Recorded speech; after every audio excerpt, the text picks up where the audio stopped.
Всем привет! BMW выкидывает на помойку истории промежуточное звено, именуемое в просторечии дилерами или дистрибьюторами. Продавать свою продукцию компания будет своими же силами. Новая модель продаж будет выгодна и покупателям, и розничным партнерам, и BMW. Стандартные цены на одинаковые модели автомобилей в пределах одной страны обеспечат ценовую прозрачность для покупателей. Кроме того, по мере перехода на агентскую модель BMW Group цифровизирует весь процесс, предоставив потребителям возможность выбора между покупками онлайн и офлайн и плавного переключения между этими двумя каналами. Все это станет возможным благодаря сквозной, единой IT-инфраструктуре и полному доступу к знакомой розничной сети, участники которой тесно связаны друг с другом. Господи, ну наконец-то! Для чего в конце концов нам даны компьютеры? Пусть пока не у нас, а в другой части света кто-то осознал, что мир изменился необратимо. Кто сказал, что дилеры, дистрибьюторы и прочие официальные представители являются незаменимым и незыблемым звеном в цепочке, берущей начало от производителя и заканчивающийся на потребителе. Как вы заметили, цены на автомобили с каждым месяцем только растут. Согласно результатам опроса, у 44% граждан нет возможности приобрести личное авто. Рост цен мы остановить, конечно, не можем, но в наших силах больше зарабатывать. Мечтаете сменить профессию и при этом обезопасить себя сейчас и на долгие годы вперед? Станьте IT-специалистом. Айтишники с каждым годом становятся все востребованнее и зарабатывают в среднем 150 тысяч, а то и больше. Не важен ваш предыдущий опыт. Выучиться на IT-специалиста можно в Geekbrains. Для этого не нужно много чего знать. Они вас всему научат и помогут выбрать подходящую профессию. А если вдруг профессия разонравится, не переживайте. Есть возможность бесплатно перевестись на другое направление. Успевать учиться сможет каждый, потому что учеба займет не более 10 часов в неделю.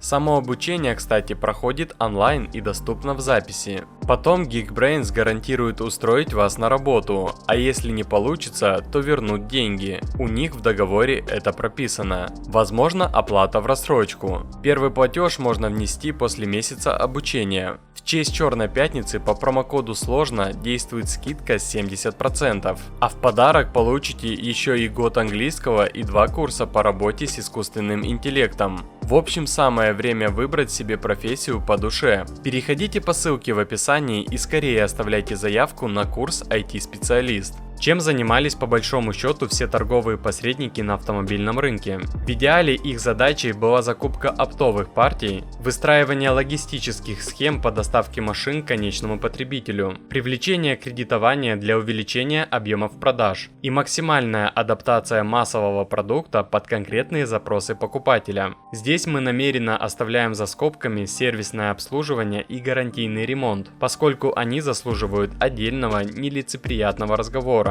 На деле все выглядит не так радужно, по крайней мере в нашей стране. Оптовые партии закупались, но помимо специальной цены дилеры имели разнообразные скидки и бонусы, которые подчас зарабатывались не совсем честными способами. При этом конечный потребитель получал с них шиш, а вся дополнительная прибыль доставалась как раз торговцам-посредникам. Логистические схемы работали через одно весьма определенное фольклором место. Самых ходовых, популярных и дешевых модификаций в салоне невозможно было сыскать днем с огнем. Их приходилось ждать месяцами. Зато навороченные, обремененные массой ненужных опций автомобили в шоурумах всегда были. Бери не хочу. И ведь брали, хотя и матерились. Львиная доля претензий в случае обнаружения брака опять же перекладывалась на производителя. Посредники редко брали ответственность за некачественную работу. Зато они постоянно ныли, понимая свою нелегкую судьбу, и требовали льгот от государства. В результате недовольны были как минимум 2 категории участников продажной цепочки: производители, у которых изымалась значительная доля прибыли, и покупатели, которые сталкивались с перманентным ростом цен и низким качеством обслуживания. Такое положение дел никого, естественно, не устраивало, но с ним приходилось мириться, ибо никакой альтернативы в перспективе перспективе не просматривалось. Но прогресс не стоит на месте, информационные технологии развиваются стремительно. И вот первыми на глобальном уровне решились обратиться к новым формам ведения бизнеса баварцы. А что, современные IT-инструменты вполне позволяют избавиться от обременительного посредничества фактических перекупщиков и свести наконец производителя лицом к лицу с потребителем, чтобы они выяснили свои отношения без участия третьих лиц. А как считаете вы,